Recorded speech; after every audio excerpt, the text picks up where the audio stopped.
Sozialdemokraziaren etorkizuna, sozialdemokrazia testuinguru iraultzaile baten aurrean.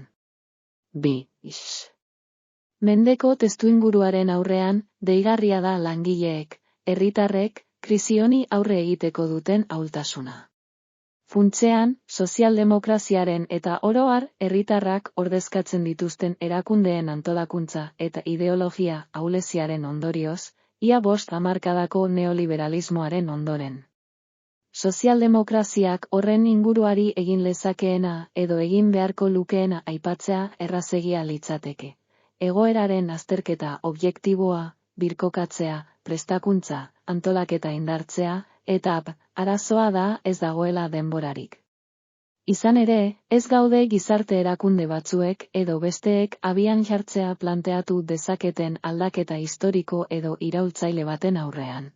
Baizik eta mendebaldeko oligarkia korporatiboak gobernuen eta komunikabideen kontrol gogorraren eta ekonomiaren leherketa kontrolatuaren bidez hasitako iraultza faxista baten aurrean. Iraultza hau abian da Europako eliteek haren esparru sozioekonomikoa argi eta garbi deskribatu dute, eta haren esparru politikoa kontrol neurri progresiboen bidez hedatzen ari da. COVID-19 pandemia aitzakiatzat hartuta eta haren esparruan.